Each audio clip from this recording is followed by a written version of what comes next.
does have somebody else. It will be some kind of older, really rich man. Tycoon. Well, an Arab prince. You watch. Harry just can't give her anything else anymore. He served his purpose. His purpose is over, and they're no longer aligned in purpose. So it's On a live royal broadcast, the host puts it bluntly, he knows for a fact she is taking meetings with billionaires in Los Angeles, actual business meetings, not parties or red carpets. Obviously, she can say, well, you know, look, I'm needing professional investment or all of that type of thing. But Burrell's suggestion and your suggestion seems to be also if something romantic presented itself. She will take her royal kids, who can still go by prince and princess, and find the billionaire, like you say, who actually will just keep her in the manner to which she'd like to be. Sitting right there listening to him lay it out is the biographer who actually wrote Prince Harry's book. She spent 2 full years with him. And judging by her writing, she still genuinely likes the guy. Yet she does not dispute a single word. What she says next is worse.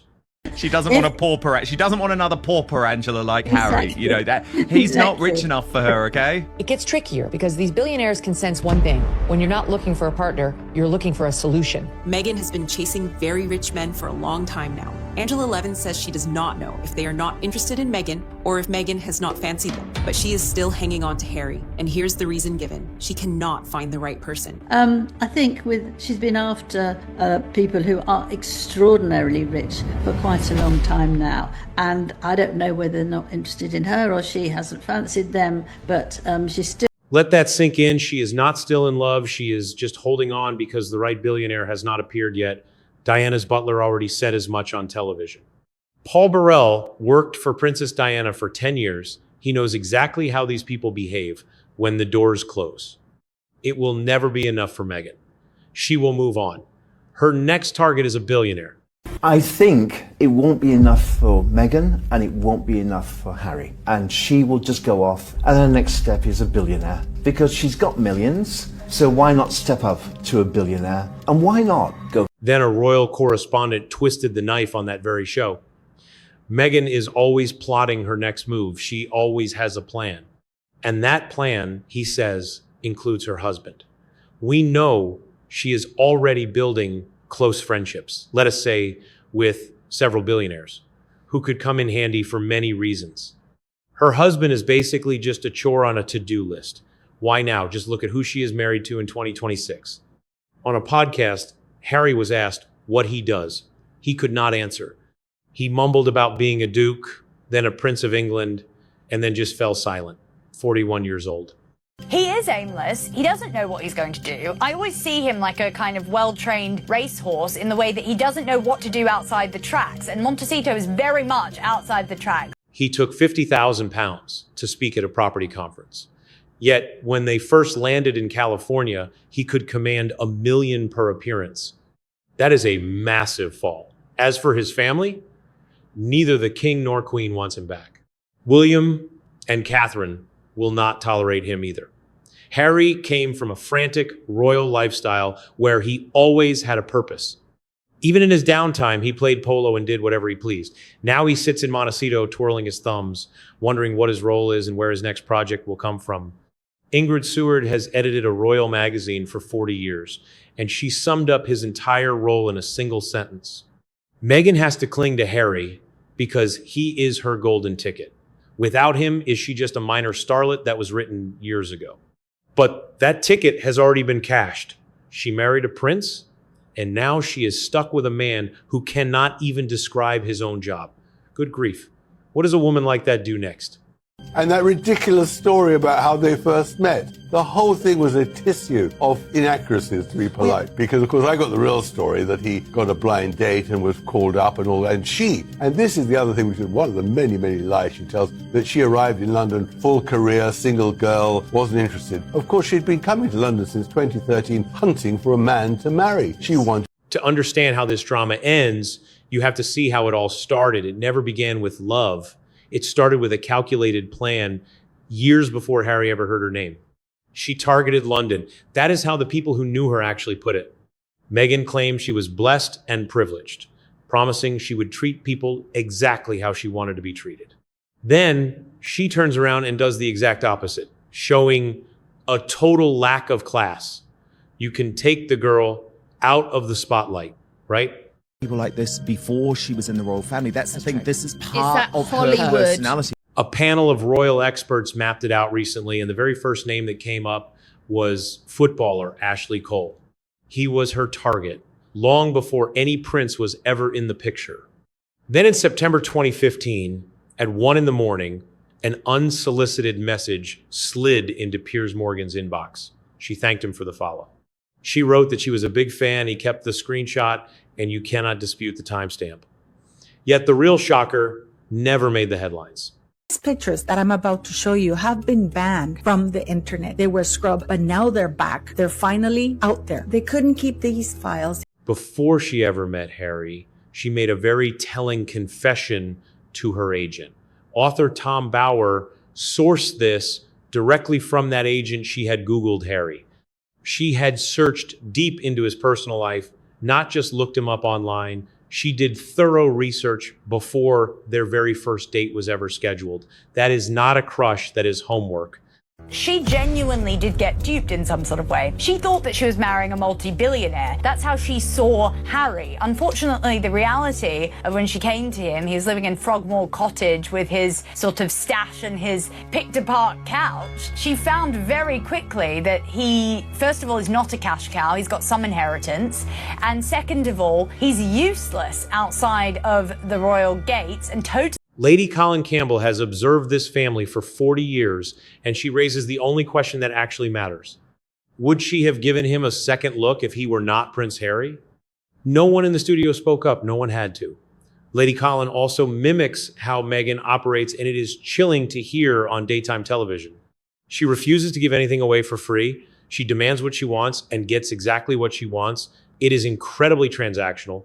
An old story from her acting days reveals the rest. Were worse than any other actor he had worked with, and he had worked with true A-listers. She would demand private jets if there was not a first-class flight available. A small production had her filming. During a minor film shoot in Eastern Europe, she demanded a private jet.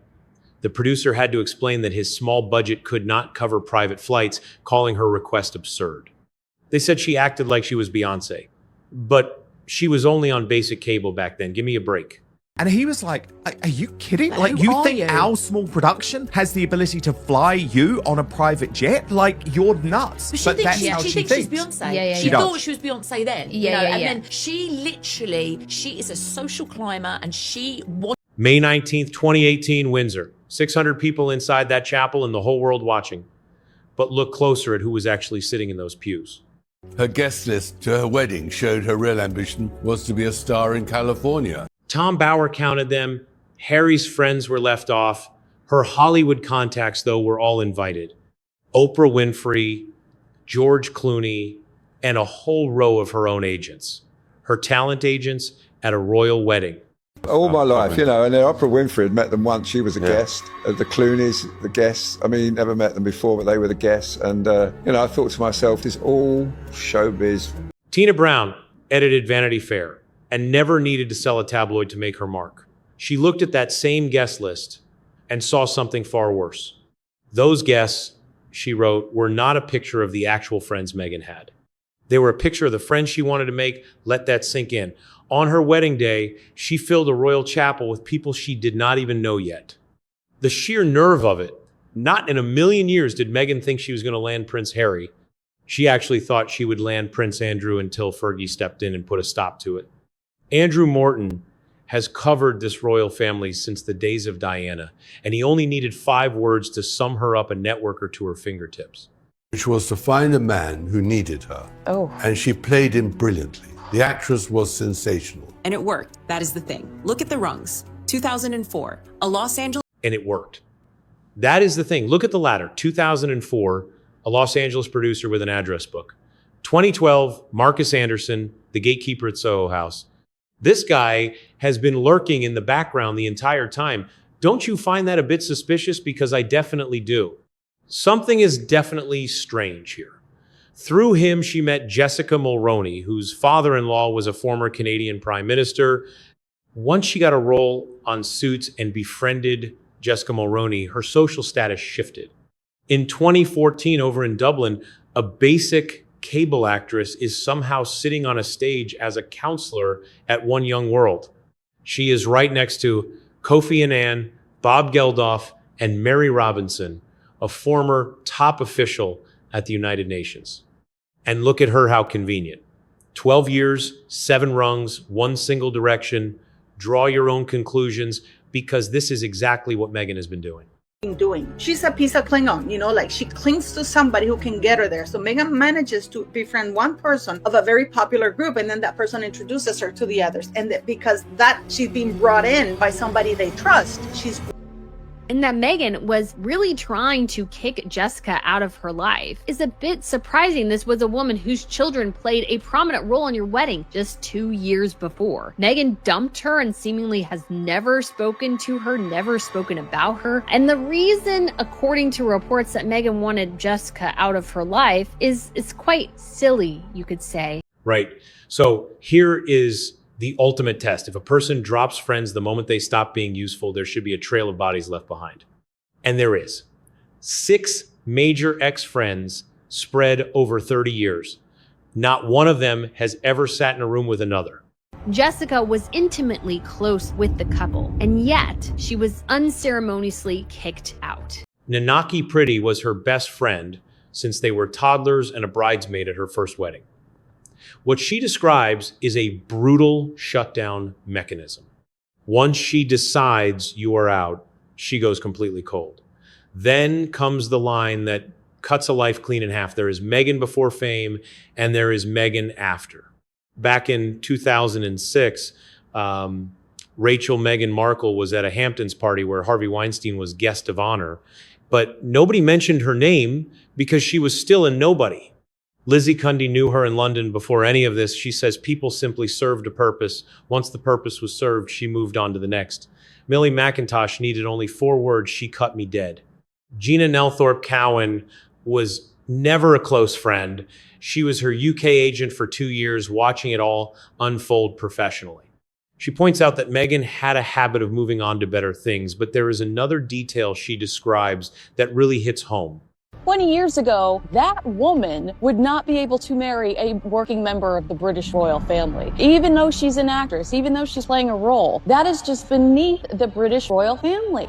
Years later, in the same room, she was completely ignored. She says it was orchestrated so that Harry came over to speak to her instead. Oh, come on. Nick Eade is a London publicist who took her out to lunch. He got her into high-profile rooms. She had no way of entering alone. He even has a name for what happened to him next, the Piers Morgan treatment, named after the man himself. Used the British people to make her famous. She's used the and royal then family. and now she's dropped them to keep her relevant. And no wonder she's so hated. And do you know what? It is not going to end well for her. It is not going to end well. And and do you know what? I actually get so angry when I think about her and the way she treated Kate as well. Who she messaged first at 1. She messaged him first at 1 a.m, but he never heard another word from her after the night she met a prince. He says she ghosted him. Look, nobody has officially proven a pattern, and I am not going to stand here pretending they have. Pretty took the ex-husband's side in the divorce. That happens in every town across the country. Harry was always very insistent in 2017, telling the BBC it was a blind date. All of a sudden, there's a completely new story that they met via Instagram. So which are we meant to believe? But not only that, can you really believe that photograph of Meghan wearing a droopy nose and things somehow said, oh, that's the woman for me? It's ridiculous. I mean, it's calculated to undermine. Millie has said herself it might have just been about a reality show. Morgan has been dining out on this feud for 8 years. That is fair enough. But look at who is still standing by her side, and things go cold.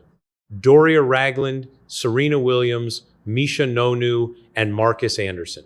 The Soho House gatekeeper, who opened doors back in 2012, is still in the photographs 14 years later. The useful one stayed funny how that works.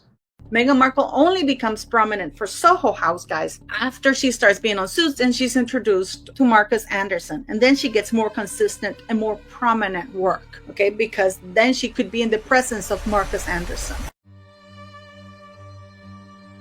being snubbed from the biggest Hollywood wedding of the year. Katy Perry and Justin Trudeau are set to wed. It's going to be the Hollywood event of the year, perhaps the Hollywood event of the decade. Major political power brokers are going to be there. Every household name in Tinseltown is going to be there. The big stars from the movies. Everyone you can imagine is going to be there. Do you know who's not going to be there, Mark? Harry. Here is the part nobody tells you, and it is the funniest thing in this whole story. She spent 20 years climbing. This year, someone kicked the ladder away. Start with the Met Gala, the absolute biggest night in fashion, and the one room every woman in her industry desperately wants to be seen in. Meghan was not invited. She was not seated at the back or tucked away near the kitchen. She was not there at all. I mean, she doesn't care about her reputation, does she? Or does she think that the Duchess of Sussex title can take on anything and nothing's going to happen to it? That title, it's already devalued, depreciated, and valued completely. How embarrassing. And no, Meghan Markle doesn't have a model. Anna Wintour runs that night, and she does not want her there. That is one bridge burned, and it really stings. Ingrid Seward explained exactly why on air. Meghan desperately needs the prestige of being seen there. It would up her rate. Up her rate. Just imagine a magazine editor talking about a duchess like she is a booking agent. You think this is a big victory, and that somehow all of the stories which are factual, which is that Netflix has dumped your because Was Never is the worst lifestyle brand in the history of lifestyle brands. Because what was that show called? I can't even remember. With Love Meghan. With Love Meghan was the worst piece of lifestyle TV programming in the history of lifestyle TV programming. And the fact that they even unfollowed you, Ted included, on social media. The reason is pretty simple. Everything that woman wears on a walkabout is for sale by tea time. And the only thing selling any of it is those two words in front of her name. Now, for the second point, and you will love this. They are not friends with Ms. Markle at all. The friendship is between Meghan and their mother. They're not going to be at the Grammys, they're not going to be at the Oscars, they're not going to be at private parties, because when anything goes wrong, whenever there's a little bit of a conversation to have, these two laugh. These days, the Met Gala is sponsored by Jeff and Lauren Bezos. And Lauren Sanchez Bezos actually tried to befriend Meghan years ago, back when absolutely nobody was turning that woman down. She kept inviting her to events, but Meghan snubbed her. It was even reported that Meghan called the woman trashy. It's just so wrong to do what she's doing. She has nothing to stand on her own. You know, she doesn't have her own talent, her own way of just making it herself. I mean, my goodness, you married the prince, okay? Can you just try to do something on your own now? And now you're just, going into the family, his dead mother now. Just is so bad. I can't understand why Harry hasn't already made a move. It gets worse. People do not forget that kind of treatment. So Lauren stepped back and left her to her own devices. So the woman supposedly hunting for billionaires insulted the one billionaire wife who actually held the door open for her. You really cannot make this stuff up. Then there are the Kardashians who fell out with the couple last year over Kris Jenner's 70th birthday. Elton John and David Furnish, once incredibly close, have gone cold. Then the Obamas, the Clooneys, Oprah, and Gwyneth Paltrow, this couple collects famous friends and then quickly loses them. And the reason given on air is absolutely brutal. Your daddy's dying and you're putting broccoli dip or whatever the rubbish that is. There's the priorities of this woman. What's wrong? The moment she annoys them, they drop her. Nobody wants a picture of standing next to a woman who is that unpopular. Want the proof? Just look at her Netflix series. A major production, a massive budget, and yet not a single household name ever walked through her kitchen door. No Elton, not one Obama, no Clooneys, and not even Serena Williams. The biggest name she managed to land was Chrissy Teigen. Just look at where things stand now. I have no sympathy. Yes, she should give up. She should give up because she sold the world a pup. None of us buy in to what she is selling. And also she's just really goddamn terrible at it. She tries to meet with billionaires in Los Angeles, but not a single billionaire wife in America will take her call. Still, she never misses an opportunity to network. As LadyC puts it, there was a moment in Jamaica years ago where Meghan walked right up to a group of total strangers at a private club just to introduce herself. Meghan, when she was in Jamaica, for instance, with Harry, they were followed around by a camera crew. I know this because friends of mine saw them at trial and actually phoned me up. Right. They had absolutely no clue who she was, and they actually called a friend of LadyC afterward, completely baffled. They said, "You will never believe who just said hello to me." I asked who. "Oh, Meghan." Who on earth was that? Some very wealthy people were standing there, and that was the entire reason. Not at a summit, not at a gala, but on vacation in the sunshine with her boyfriend. I said, "Do you know her?" "No," she said. "She just came up to us because, she thought, oh, we're a trial and we're with very rich grand people." So she never misses an opportunity to make a connection. Eventually, Meghan is starting to realise Harry is not all that, and she's going to have to go her own way and pursue a sort of Jeff Bezos type of character for the dreams that she wants to live, because we know she doesn't want to step foot in Britain again, and I know that she has, but I don't know if she'll be stepping foot in London anytime soon. Well, I think you're spot on in her terms of her ambition, but I don't think, with due respect, she's known for a very long time that Harry didn't have the money that she would have liked. Before anyone begins to feel sorry for the man, stop. He was absolutely not a lamb led to the slaughter. He was a grown man with a royal title, a massive inheritance, and his pick of the country. He knew exactly what he was buying into. That is not just me being tough on him. It is LadyC speaking live on air, flatly refusing the easy excuse when a host handed it to her on a silver platter. Poor Meghan got duped. The host suggested she thought she was marrying a multi-billionaire, but got a spare prince on a tight allowance. With all due respect came the reply, and then she tore that theory apart. Meghan had known for years he lacked the money she wanted, but he had sold her on a status far more powerful than he ever actually was. He also initially deceived her into thinking that he was more powerful than he was. And so each of them was deceiving the other, but she deceived him into thinking they could move to America and they could compete with William and Catherine. So William and Catherine would have Britain and the Commonwealth, they would have the rest of the world, and they would be the global royal couple, which of course hasn't happened because Meghan is as incompetent as Harry is in terms of finance. Let that sink in. Neither of them was conned. They both signed up. They even had a clear plan, the two of them. William and Catherine would handle Britain and the Commonwealth. Meanwhile, these two would take over the rest of the world as the ultimate global royal couple. Imagine a 1,000-year-old dynasty carved up over dinner by two people who can barely manage to run a simple jam business. And when LadyC is asked who is to blame for what these two did to that royal family, she does not give the internet the easy answer it wants. It is mostly Meghan, but with Harry's quiet connivance. Connivance, not weakness, not some poor boy led astray by an American. She has said something else too, and it lands even harder. A woman like that needs a willing enabler. She needs a partner who wants exactly what she wants. He did not just stumble blindly into this marriage. He actively volunteered for it. It's not a sort of romantic, actually. It's gathering money, isn't it? It's nothing to do with romantic. I mean, if you remember, the Queen said to her cousin, the late Queen said to her cousin, "I felt that Meghan didn't actually love him and didn't really care for him." That's what what she said, and of course she's spot on. She just has used Harry as somebody she should tell what to do, and he's adored her. So these types of relationships don't go too well together, do they? She declared that never did two people more richly deserve penury than the two of them, calling them both studies in treachery. The way they have behaved and treated the people of this country is simply beyond belief. Absolutely. I mean, they have actually been routinely dragging the royal family straight through hell.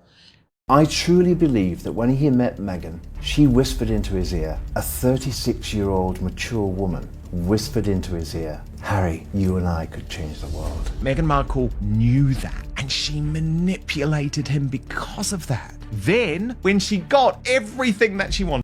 So, where does all of this end? A panel of royal commentators was asked exactly that in January, and not a single one hesitated. "Just you wait," said one expert. She will dump him, she will drop Harry, move on, and find herself some older, incredibly wealthy man. And nobody sitting at that table argued with her. Then Someone added the one line that perfectly sums up their two houses and £100 million in deals. It was never enough.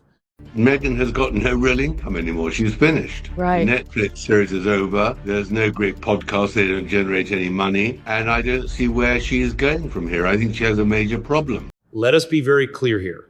Nobody has filed for anything. There is no legal petition, and I am not about to make one up just for a video.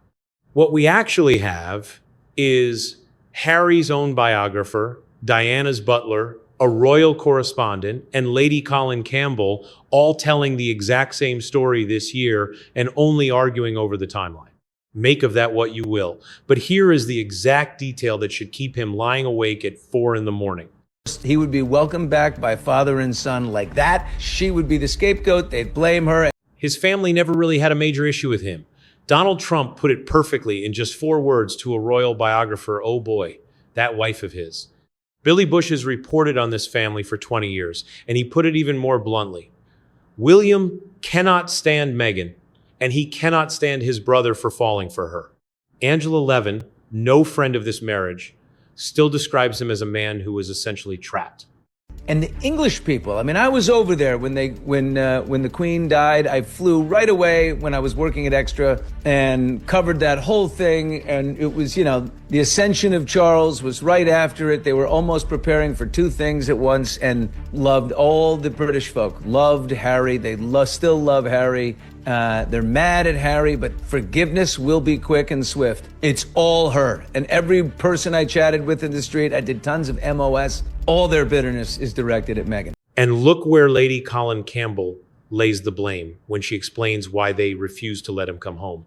Everyone knows he is completely untrustworthy. Everyone knows he is wild and unpredictable, and that he is under the influence of what she calls a massive, toxic presence named Meghan Markle. The host cut in on the recording to say this is all just alleged and we do not actually know. He is under the influence of various substances as well as a rather massive malignant substance called Meghan Markle. That's obviously all alleged. We don't know, but you're right. He has written in Spare that he loves to, he was smoking weed at Courtney Cox's house and there were some magic mushrooms taking place. And we know that he's actually self-admitted to a pretty textured history with drugs. Fair enough. But notice how every single observer blames her while leaving his door open just a tiny crack. Lady Colin Campbell even has some direct advice for him. Harry should seriously think about making his escape now, she warns, and getting out is still barely possible. But he will not do it. Going back to England means admitting to his brother that William was right. He would rather sit in that Montecito mansion for another 10 years than say those words out loud. So he just waits, she shops, and everyone watching can see exactly what is happening.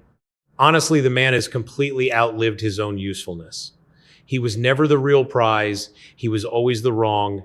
I just find that you have to find a way to navigate almost evil-like mentality, because that's the kind of person I believe Meghan is, and she's brought Harry into that. I mean, he's come down so far since being with her. I mean, William really has to make a formal break. I am no longer associated with my brother. I love my mother and, wanting to still honor her memory, but at the same time, he has to be given, the leeway to not be in association with his brother and not try to demonize William. So tell me where you stand on all of this. Was Harry a naive fool who got conned, or a grown man who looked at the contract, liked the terms, and signed anyway? Head straight to the comments section and do not hold back if you think he deserves a reality check. I read every single comment, and please hit that like button. It truly helps this channel find more viewers who care about how the royal family actually operates. Subscribe as well. There is so much more coming your way this week. Next up, the massive gala being planned for the 30th anniversary of his mother's death, and the one shocking guest on that list that sent the Prince of Wales running for the hills. You definitely will not want to miss it.